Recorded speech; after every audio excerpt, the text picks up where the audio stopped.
Praise the lord and shalom everyone. प्रभु यीशु मसीह के सामर्थ्य नाम में आप सभी को जय मसीह की।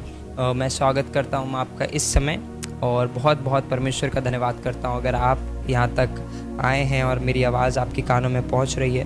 मैं आपको ये बताना चाहता हूँ कि परमेश्वर ने कुछ बातों को फसह के पर्व के बारे में और प्रभु भोज के बारे में, जो अंतिम प्रभु भोज प्रभु यीशु मसीह ने दिया था अपने चेलों के साथ, जिसको सेलिब्रेट किया था, उसके बारे में कुछ रेवलेशंस, कुछ प्रकाशन प्रभु ने मुझे दिए और मैं उन चीज़ों को आपके साथ शेयर करना चाहता हूँ। जब आज हम मॉन्डी थर्सडे को मना रहे हैं, तो उस फसह के दिन को जब हम मना रहे हैं, तो मैं चाहता हूँ कि आप इन बातों को अपने जीवन के अंदर जानें और इन बातों का आप लोग ध्यान रखें। और सबसे पहले, इससे पहले कि हम वचन के अंदर जाएँ, मैं आपको एक चीज़ बोलना चाहता हूँ। अगर इस वचन के द्वारा आप आशीषित होते हैं, आप और लोगों तक इस वचन को पहुंचाइए ताकि और लोग परमेश्वर की इन बातों को जान सकें और इन चीज़ों के द्वारा वो लोग भी आशीषित हो सकें। आइए हम वचन में जाएंगे। आप मेरे साथ निकाल लीजिए लूका और उसका 22 और उसका 17, और वहाँ पे परमेश्वर का वचन इस प्रकार से कहता है, तब उसने कटोरा लेकर धन्यवाद किया और यह कहा, लो इसे और आपस में बांट लो। हम अपनी आंखों को बंद करेंगे, अपने स्वरों को झुकाएंगे, हम प्रार्थना करेंगे।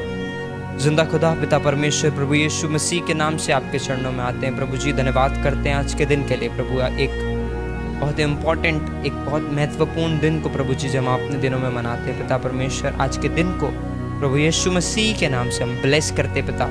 बोलने वाला मैं नहीं परंतु आपका पवित्र आत्मा हो पिता। इस वचन के लिए आपका धन्यवाद करते हैं जो आपने दिया पिता। सुनने वाले हर एक कान को प्रभु यीशु मसीह के नाम से हम आशीष देते पिता।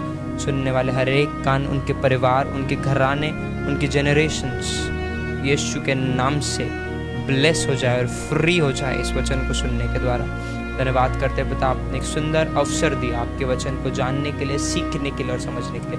पवित्र आत्मा, आप हमारी गाइडेंस करिए, आप हमें सिखाइए, आप हमें बताइए अपने वचन के द्वारा। धन्यवाद करते प्रभु हर एक बात के लिए। सारा आदर महिमा हम आपको देते हैं। प्रार्थना प्रभु यीशु मसीह के नाम से मांगते हैं, आमीन और आमीन।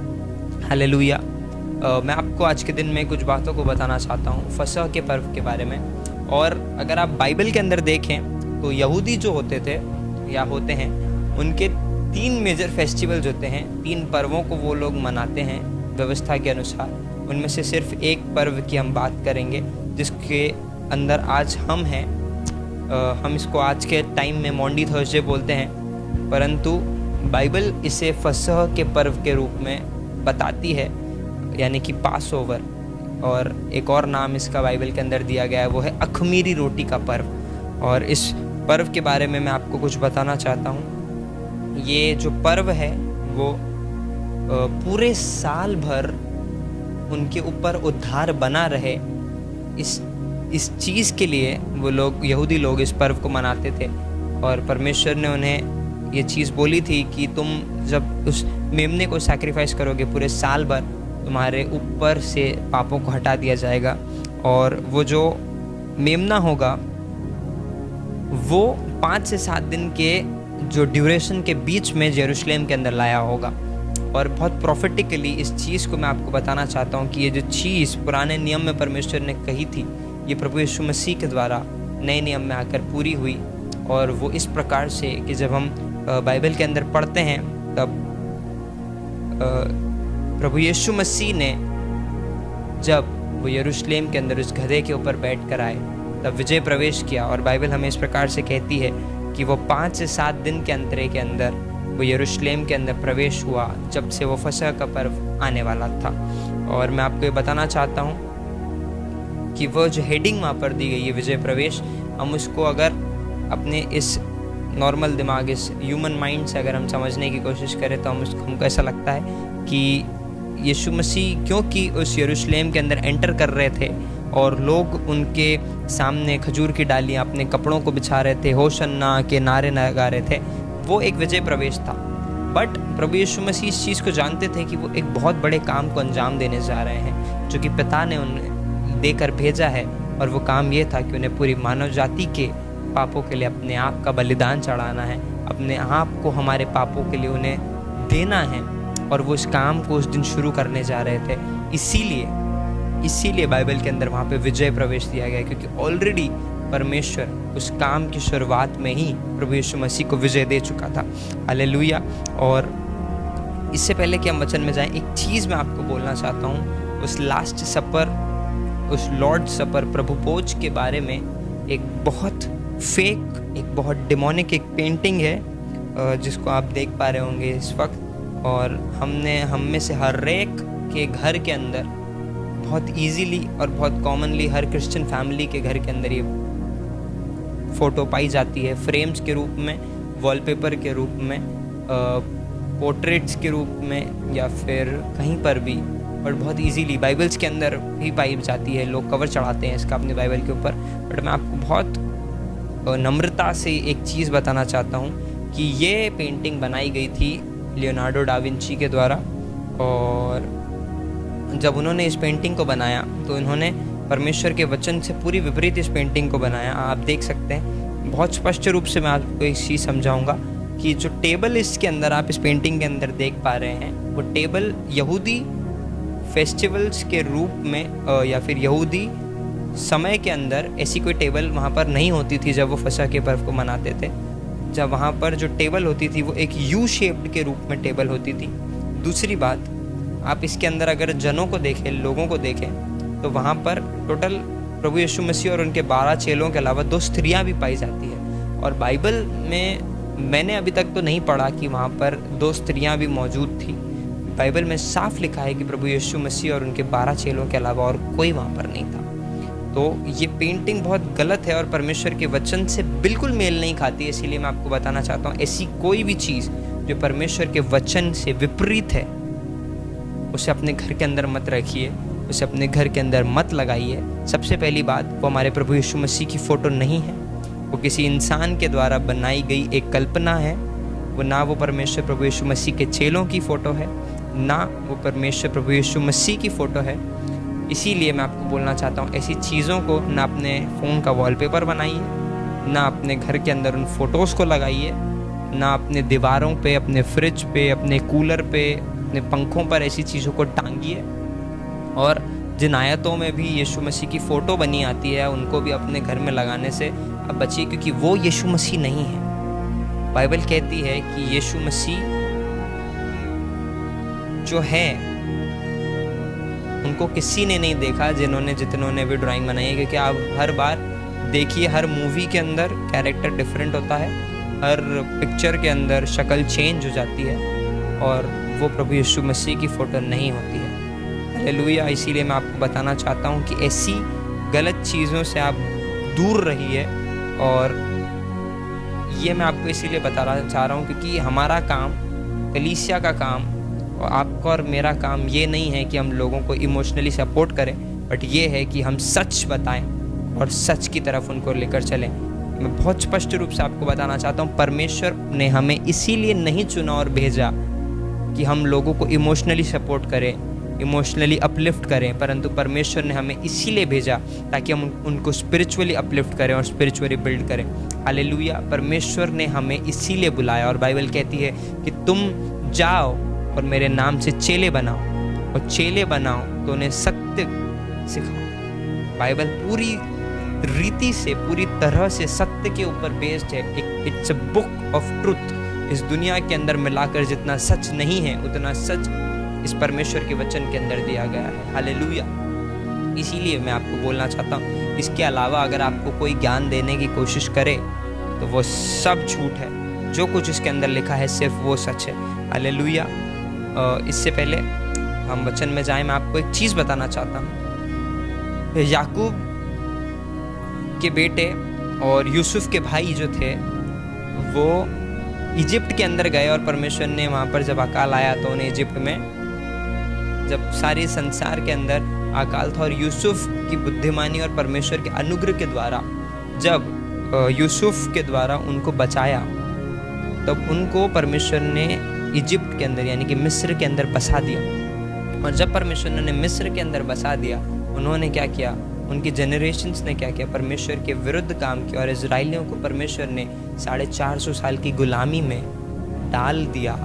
किसके अंडर में, किसके हाथ के नीचे, मिस्र के। और जब हम देखते हैं जब परमेश्वर ने उनके रोने को, उनके गिड़गिड़ाने को सुना, तब एक इंसान जिसका नाम मूसा था, परमेश्वर ने उसे चुना ताकि वो जाए और अपने लोगों को, जो कि इजराइली कहलाते थे, जो कि परमेश्वर के चुने हुए लोग थे, उन्हें उस बंधुआई में से बाहर निकाल कर लिया है। हालेलुया। मूसा के बाद बाइबल के अंदर सिर्फ एक इंसान था जो कि अपने लोगों को छुड़ाने के लिए आया था, वो थे स्वयं प्रभु यीशु मसीह।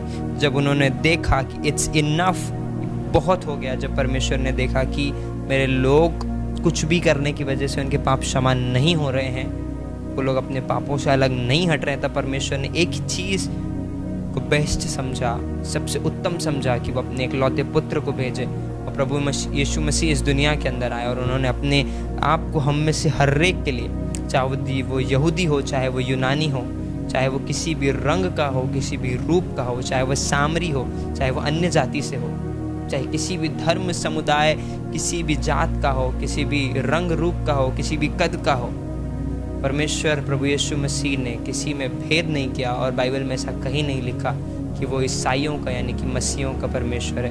बाइबल में ऐसा लिखा है कि जो उस पर विश्वास करता है उसे वो परमेश्वर के बेटे और बेटी होने का अधिकार देता है। हालेलुया। और प्रभु यीशु मसीह जब आए और जब मूसा आए, तो जो मूसा ने इजराइलियों को फ्रीडम दी वो कुछ टाइम की थी, आपको पता है। जब मूसा ने इजराइलियों को फ्रीडम दिलाई, उसके बाद उन्होंने फिर पाप किया और वो फिर बंधुआई में चले गए। परंतु जब प्रभु यीशु मसीह ने हमें और इजराइलियों को और हर एक उस इंसान को जिन्होंने उन पर विश्वास किया आज़ादी दिलाई, वो परमानेंट थी। हालेलुया। हम लोग उसके बाद कभी भी पाप की गुलामी में वापस लौटकर नहीं जा सकते। हालेलुया। क्योंकि परमेश्वर प्रभु यीशु मसीह ने उस काम को पूरा किया जो परमेश्वर ने हमारे जीवन में होने के लिए रखा था। जो फ्रीडम मूसा के द्वारा आई वो टेम्पररी थी, परंतु जो फ्रीडम यीशु मसीह के द्वारा आई वो फ्रीडम परमानेंट थी। हालेलुया। पासओवर यानी कि फसह का पर्व, यानी कि अख़मीरी रोटी का जो पर्व है, उसकी कुछ रूल्स एंड रेगुलेशंस थे जो परमेश्वर ने यहूदियों के लिए दिए थे।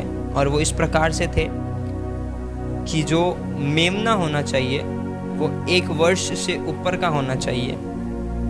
हालेलुया। और उसके अंदर दूसरी चीज़ ये है, प्रभु यीशु मसीह ने 1 साल तक उस जगह पर रहकर उस चीज़ की तैयारी करी कि वो परमेश्वर के उस कार्य को पूरा करे और उस कार्य को पूरा करे जो परमेश्वर ने उसको लेकर भेजा है। इस बात को हम नए नियम के अंदर पूरा हुआ देखते हैं। दूसरी चीज़ यहाँ पर ऐसा लिखा है कि जो मेमना होना चाहिए था वो अपने प्राइम में होना चाहिए था, यानी एक हट्टा कट्टा, एक जवान मेमना। अब प्रभु यीशु मसीह के जीवन में उस चीज़ को पूरा होते हुए देखिए। यीशु मसीह की उम्र उस टाइम 33 ईयर्स थी, बाइबल कहती है 33 साल। He was in his prime. वो एक हट्टा कट्टे नौजवान के रूप में थे। दूसरी बात यहाँ पर पूरी होती है। और तीसरी बात वहाँ पर ऐसा लिखा है कि उसके अंदर कोई प्रॉब्लम नहीं होनी चाहिए। यीशु मसीह के अंदर उस टाइम पर कोई प्रॉब्लम नहीं होती। बाइबल में ऐसा कहा है, ऐसा लिखा है कि वो निष्कलंक पाया गया और बिना पाप का पाया गया। चौथी बात, जब उसकी बलि चढ़ाना थी तब वो पूरी तरीके से इन चीज़ों के अंदर एक भी चीज़ मिसिंग नहीं होना चाहिए थी। सब चीज़ों के अंदर वो पूर्ण रूप से परफेक्ट होना चाहिए था। और यीशु मसीह, बाइबल कहती है, परफेक्ट था। हालेलुया। हालेलुया। जब फसह का पर्व मनाया जाना था तब परमेश्वर ने मूसा को कहा कि ये सारी चीज़ें जब हो तब उस मेमने को वध करना और उसके खून को उस पौधे की पत्तियों से दीवार की चौखट के ऊपर लगाना। तब क्या होगा? तब मौत का वो दूत तुम्हारे उस घर के सामने से चला जाएगा और उस घर के अंदर एंटर नहीं होगा। हालेलुया। और उसके बाद क्या था? उस लैम्ब के मीट को रोस्ट करके खाना, और जहाँ जहाँ ब्लड लगाया गया है वहाँ पर डेथ कभी लौट कर नहीं आएगी, ऐसा बाइबल के अंदर लिखा है। मैं आपको पासओवर जो शब्द है, जो वर्ड है, उसका मतलब बहुत इजी लैंग्वेज के अंदर बताना चाहता हूँ। यहाँ पर ऐसा लिखा है, the things that were above you were removed or passed by the power of God through Jesus Christ. Hallelujah. फसह के पर्व के अंदर एक बहुत इंपॉर्टेंट एलिमेंट है जो कि है अखमीरी रोटी। क्यों? क्योंकि अखमीरी रोटी एक ऐसी चीज़ को दर्शाती है जिसके अंदर यहूदी लोगों का मानना है कि जो खमीर है वो अपवित्र है। खमीर जो है वो अपवित्रताई को दर्शाता है यहूदी कल्चर के हिसाब से, और अखमीरी रोटी पवित्र होती है उनके अकॉर्डिंग। इसीलिए इस पर्व में अखमीरी रोटी बनाई जाती है। और जिस तरीके से हम पाप को देखते हैं यहूदी लोग उस समय में, कि पाप को हम देखते हैं ना कि कितना गलत है, बेकार है, बुरा है, उसी तरीके से वो लोग खमीरी हुई रोटी, यानी कि जिसके अंदर यीस्ट डला रहता है, खमीर करी हुई रोटी रहती है, उसको वो लोग उस तरीके से देखते हैं। पर इवन टिल टुडे, आज के दिन तक यहूदी लोग जो हैं वो इस पर्व को मनाते हैं और बहुत धूमधाम से मनाते हैं। पासओवर, फसह के पर्व को वो लोग मनाते हैं। हालेलुया। बट यहाँ पर एक चीज़ मैं आपको बताना चाहता हूँ कि जब यीशु मसीह उस रूम के अंदर एंटर हुए, उन्होंने एक चीज़ करी और उन्होंने भी उस पर्व को मनाया, उस फीस्ट को मनाया, उस चीज़ को उन्होंने इनिशिएट किया, और वहाँ पर उसका नाम प्रभु बोझ के नाम पर रखा गया। बट आपको पता है एक और चीज़ प्रभु यीशु मसीह ने की थी जो आज हम भूल जाते हैं। मेरे हिसाब से वो बहुत इंपॉर्टेंट है। बाइबल में वहाँ पर लिखा है प्रभु यीशु मसीह ने अपने हर एक चेले के पैरों को धोया। सुनने में बहुत कठिन ये चीज़ लगती है कि किसी के पैर को धोना, बट बाइबल बहुत साफ लैंग्वेज के अंदर, अगर आप जो लैंग्वेज आपको समझ में आती है आप उसमें पढ़िए, वहाँ पर ऐसा लिखा है कि प्रभु यीशु मसीह ने हर चेले के पैर को धोया। आपको पता है पैर धोना नम्रता को दिखाता है। प्रभु यीशु मसीह ने उनके पैरों को जब धोया तब पूरी रीति से नम्र हो गए। उन्होंने पूरी रीति से अपने आप का इनकार कर अपने चेलों के पैर धोए। उनके चेले उन्हें रब्बी कहते थे, हे गुरु कहकर पुकारते थे। आपने कभी किसी गुरु को देखा है क्या कि वो अपने चेलों के, अपने पीछे चलने वाले, अपने फॉलोअर्स के पैरों को धोए? आपने कभी देखा है क्या? मैंने नहीं देखा। I have only seen Jesus. I have only imagined Jesus washing the feet of his servants. और मैं जब भी इस चीज़ को इमेजिन करता हूँ मुझे ऐसा लगता है कि यार प्रभु यीशु मसीह ने कैसे किया होगा।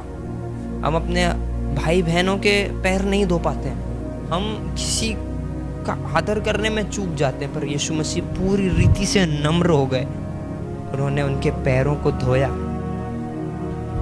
और आज हम प्रभु भोज के अंदर शामिल तो होते हैं, बट एक चीज़ से हम बहुत दूर हो चुके हैं। हम एक दूसरे के पैरों को नहीं धोना चाहते, हम एक दूसरे के लिए नम्र नहीं होना चाहते, हम उस घमंड में रहना चाहते हैं, हम अहंकार में रहना चाहते हैं। I am the best, I am the best. Yes, you are the best because God is with you. और परमेश्वर बेस्ट का परमेश्वर है, परंतु हमारे लिए इम्पॉर्टेंट है कि हम अपनी लाइफ के अंदर नम्रता को रखें। हम एक दूसरे के प्रति अगर नम्र नहीं होंगे, मेरे प्रियो, मैं आपको बता रहा हूँ कि हम उस कार्य को, जिस कार्य के लिए प्रभु यीशु मसीह ने हमें रखा है, जिस कार्य के लिए उसने हमें चुना है, हम उस कार्य को कभी नहीं कर पाएंगे। कभी अपनी लाइफ के अंदर हम उस कार्य को पूरा नहीं कर पाएंगे अगर हम परमेश्वर जिस रीति से प्रभु यीशु मसीह नम्र हो गए, उस रीति से अगर हम नम्र नहीं होंगे तो। हालेलुया। मैं आज के दिन में 7 बातें आपको बताना चाहता हूँ बहुत जल्दी से। इससे पहले कि हम उस दिन के अंदर जाएं, ये 7 बातों को जानना हमें बहुत ज़रूरी है, क्योंकि कल हम उस दिन के अंदर प्रवेश करने जा रहे हैं, एंटर करने जा रहे हैं, जो दिन प्रभु यीशु मसीह ने अपने आप का इनकार कर पूर्ण रूप से हम में से हर एक के लिए अपने शरीर को, अपने देह को, अपने प्राण को उस क्रूस के ऊपर टांग दिया। हमारे लिए उसने कोड़े खाए ताकि हम चंगे हो जाएं। वो हमारे लिए, उसको ताड़ना दी गई, उसके ऊपर थप्पड़ मारे गए, उसके ऊपर थूका गया ताकि हम लोग उस प्यार के नीचे रह सकें, उस प्यार को फील कर सके जो प्यार परमेश्वर हमसे करता है। और उन 7 बातों को मैं आपको बताना चाहता हूँ। हमें ये समझना बहुत ज़रूरी है कि ये जो 7 बातें हैं फसह के पर्व में, कि फसह के पर्व को लॉर्ड सपर यानी कि प्रभु भोज भी क्यों कहा जाता है और ये एक दूसरे से कनेक्टेड क्यों है। पहली बात, आप मेरे साथ परमेश्वर के वचन को निकालते हुए चलिए। निर्गमन उसके 12 अध्याय और उसकी 3री आयत को अगर आप पढ़ें तो वहाँ पर परमेश्वर का वचन इस प्रकार से कहता है, इज़राइल की सारी मंडली इस प्रकार से कहो कि इस महीने के 10वें दिन को तुम अपने और अपने पितरों के घराने के अनुसार घराने पीछे एक एक मेमना ले रखो। हालेलुया। मैंने आपको पहले भी बताया था कि वो जो मेमना था वो 10 दिन पहले, 7 से 10 दिन के, 5 से 10 दिन के अंदर पहले उस जगह पर लेके आना ज़रूरी था। और बाइबल के अंदर अगर आप और लूका और उसका 19, उसका 28 से उसका 48 तक पढ़ें अगर आप, तो वहाँ पर ऐसा लिखा है कि यीशु मसीह ने यरूशलेम के अंदर प्रवेश किया। वो उसके आगे आगे चलते और खजूर की डालियाँ उसके सामने और अपने कपड़े बिछाते जाते। हालेलुया। यीशु मसीह 10वें दिन 10 दिन पहले प्रवेश करे, निसान के 10 दिन पहले उन्होंने प्रवेश किया जब फसह का पर्व मनाया जाना था। पहली चीज़ ये है कि यीशु मसीह उस बात को उन्होंने, जो निर्गमन की किताब में लिखा है, उस बात को उन्होंने पूरा किया और उन्होंने जिस रीति से उस मेमने को लाया जाना था उसी रीति से वो अपने आप को नम्र कर कर उस निसान के 10वें दिन के अंदर वो यरूशलेम के अंदर आए, ताकि वो बात जो व्यवस्था के अनुसार परमेश्वर ने मूसा को दी थी वो पूरी हो सके। हालेलुया। दूसरी बात मैं आपको बताना चाहता हूँ, आप निकाल लीजिए निर्गमन उसका 12 और उसका 5 में ऐसा लिखा है कि तुम्हारा मेमना निर्दोष और पहले वर्ष का नर हो, और चाहे भेड़ों में से हो चाहे बकरियों में से हो। हालेलुया। एक बात यहाँ पर ऐसा लिखा है कि तुम्हारा मेमना निर्दोष और पहले वर्ष का नर हो। हालेलुया। तो जो मेमना था वो 1 साल का होना ज़रूरी था और अपने प्राइम के अंदर एक नर होना चाहिए था। बहुत सारे लोगों का एक क्वेश्चन होता है कि Yeshu Masih why Jesus came as a man. उस बात का ये आंसर है कि परमेश्वर अपने वचन को पूरा करना चाहते हैं और बाइबल के अंदर ऐसा लिखा है कि उसने अपने बड़े नाम से भी ज़्यादा महत्व अपने इस वचन को दिया है। हालेलुया। और अगर ये वचन के अंदर प्रभु यीशु मसीह के आने से हज़ारों साल पहले अगर इस बात का लिखा गया था कि वो एक साल से ऊपर का एक नर होगा जो अपने प्राइम में होगा, That's why Jesus came as a man. Hallelujah. परमेश्वर के वचन के अंदर कुछ भी व्यर्थ नहीं है, कुछ भी फालतू में नहीं है, कुछ भी एवे नहीं है। हर एक चीज़ का एक महत्व है, हर एक चीज़ का एक पर्पस है और हर एक चीज़ अपने आप में, हर स्क्रिप्चर, हर एक आयत, हर एक वर्स अपने आप के अंदर एक दूसरे से कनेक्टेड है। हाउ? परमेश्वर पवित्र आत्मा के द्वारा। क्योंकि बाइबल बहुत डिफरेंट टाइमलाइन के अंदर लिखी गई, बहुत डिफरेंट ऑथर्स के द्वारा लिखी गई।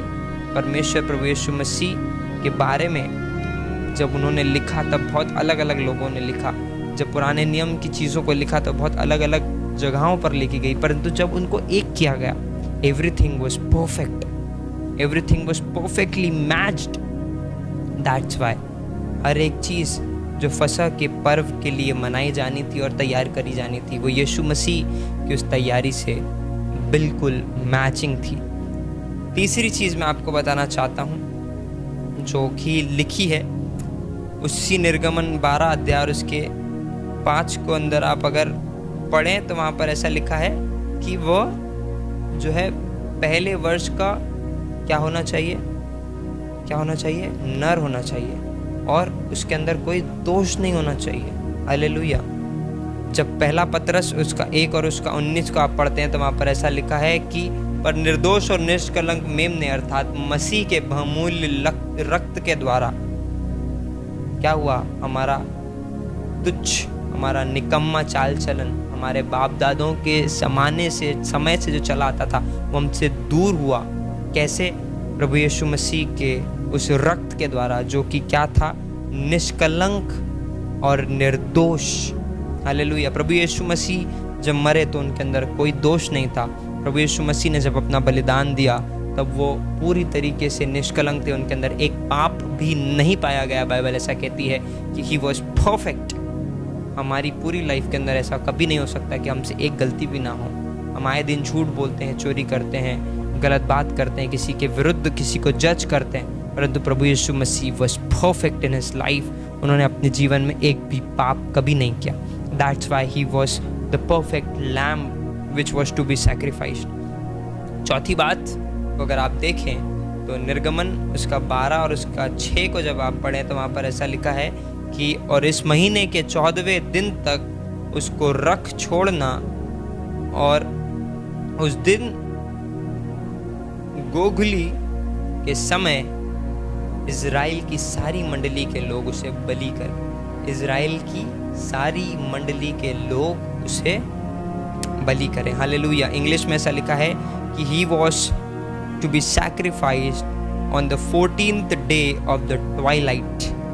ट्वाइलाइट का मतलब जो है आप बाइबल के अंदर और रोमन्स के टाइम के अकॉर्डिंग अगर आप देखें तो it was 3 PM in the afternoon, and when the theologians says and the scientists have discovered that Jesus died exactly at 3 AM on the twilight. Hallelujah. हर एक चीज़ मैं आपको बता रहा हूँ बाइबल के अकॉर्डिंग, जो पुराने नियम के अंदर लिखी गई है वो नए नियम के अंदर आके पूरी हुई है।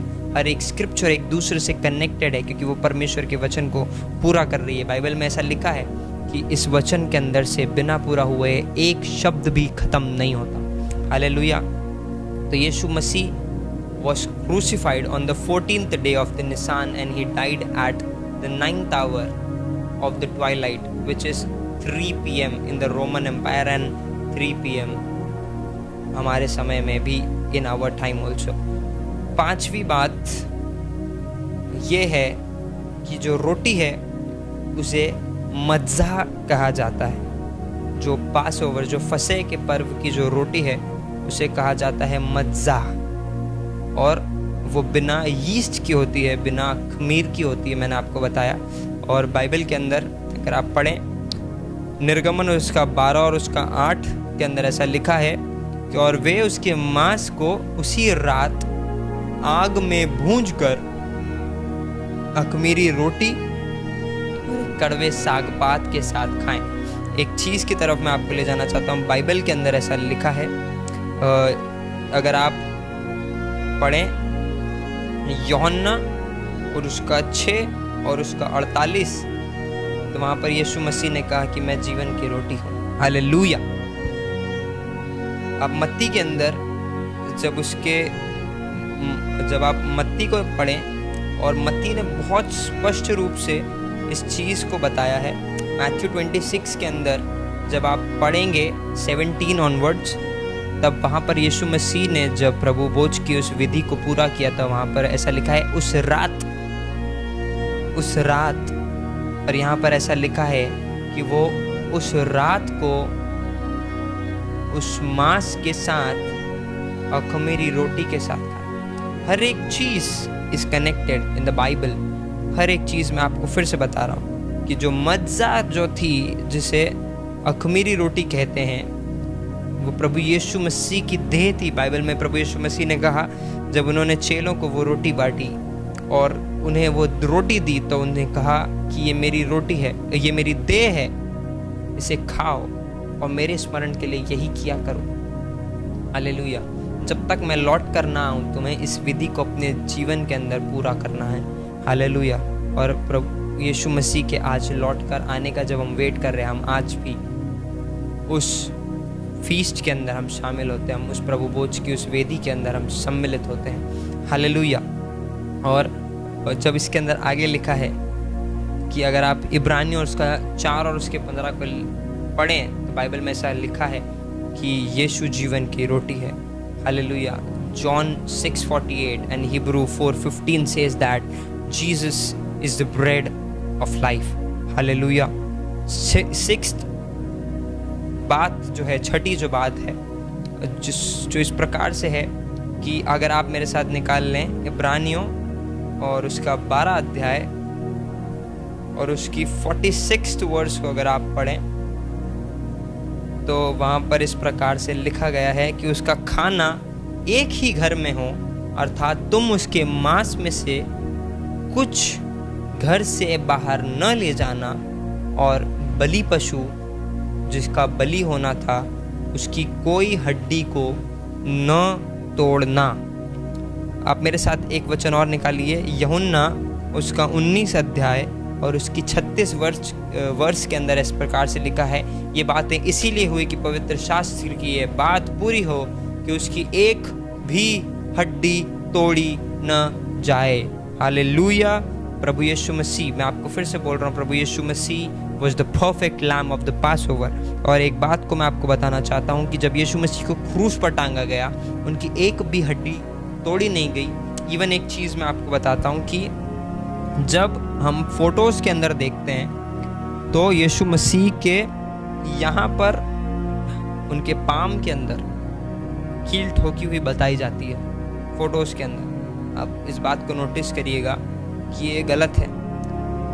साइंटिफिकली देखा जाए, अगर यहाँ पर कील ठोकी जाएगी तो उनकी हड्डी टूटेगी, क्योंकि इस पाम से सारी फिंगर बोन्स जो है कनेक्टेड रहती है, इसलिए हड्डी टूटने का चांस रहता है। और साइंटिफिकली ये प्रूवन है कि जब यहूदी लोगों को रोमन्स जो थे सज़ा देते थे या किसी को भी सज़ा देते थे तो वो लोग उनके रिस्ट पे, उनकी जो कलाई है वहाँ पर कीलों को ठोका करते थे, ताकि जो पूरा वेट जब उनकी बॉडी का आए तो वो टिका रहे क्रूस पर।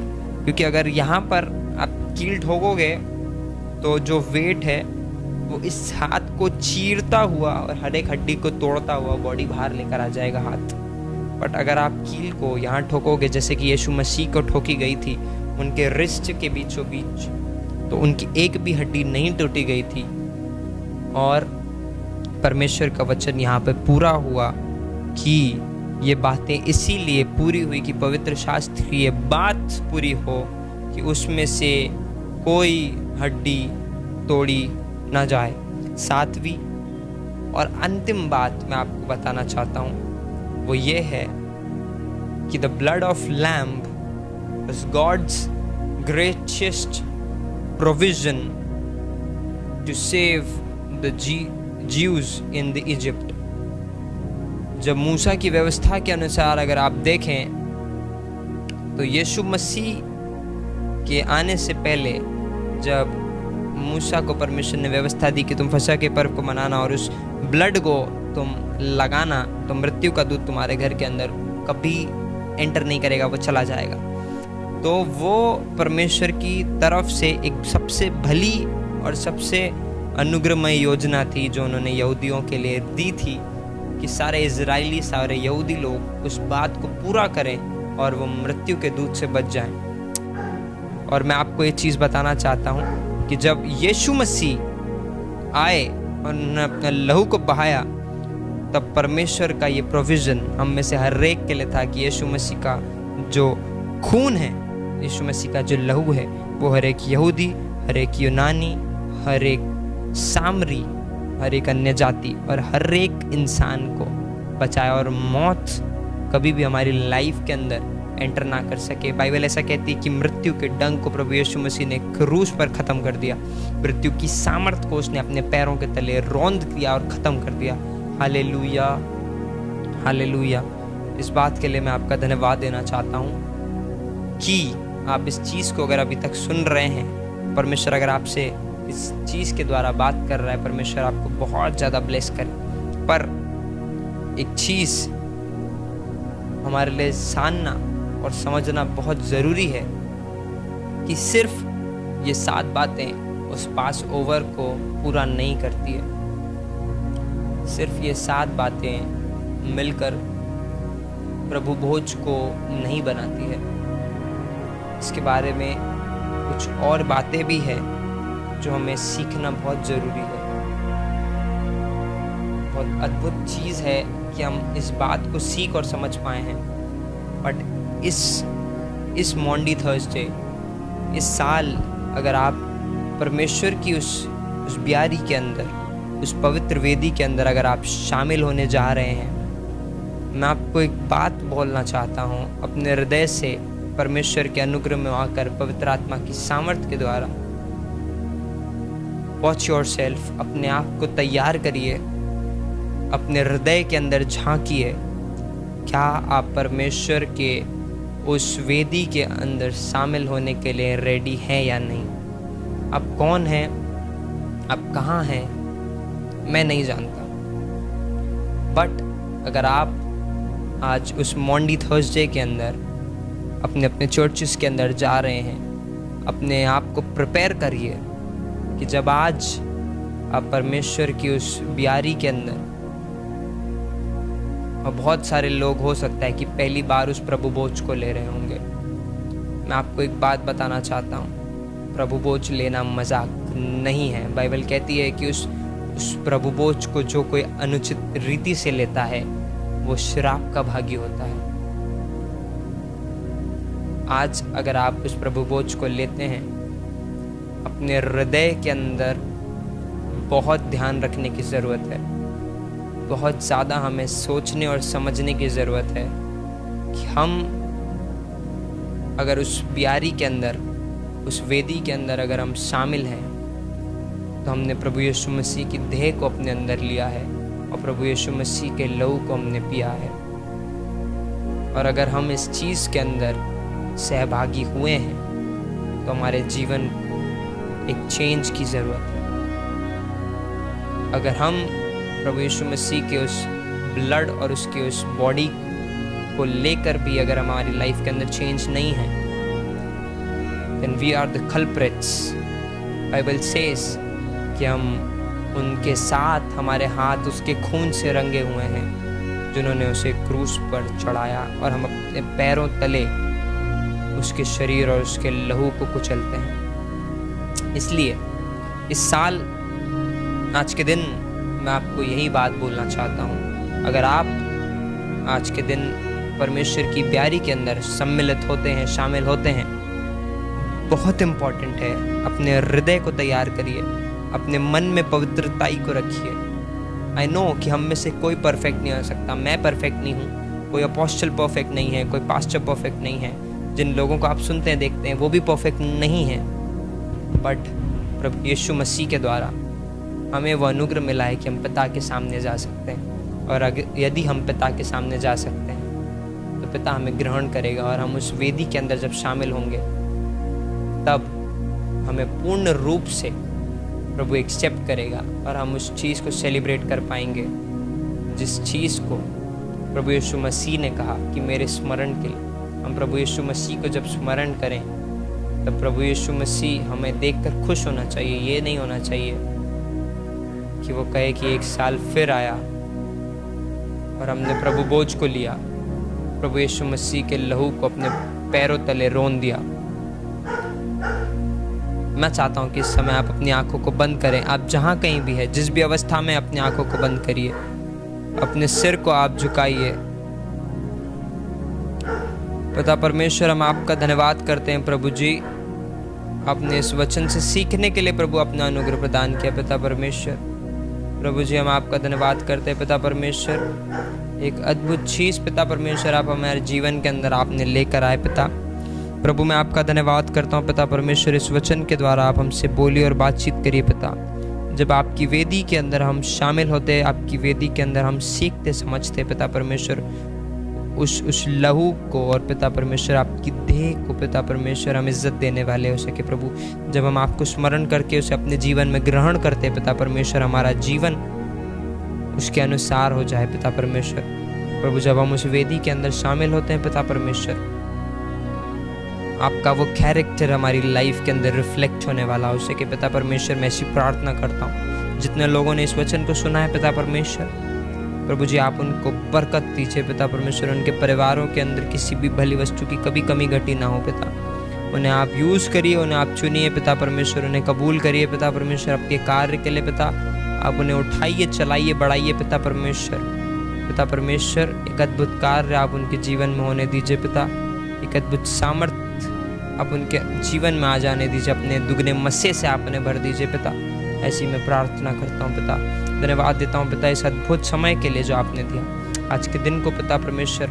आपसे मांगता हूँ कि जब हम कल के उस पवित्र दिन के अंदर जाते हैं पिता, आप हमें तैयार करिए। धन्यवाद करता हूँ प्रभु हर एक बात के लिए। सारा आदर मैं आपको देता हूँ। प्रार्थना प्रभु यीशु मसीह के नाम से मांगता हूँ, आमीन आमीन।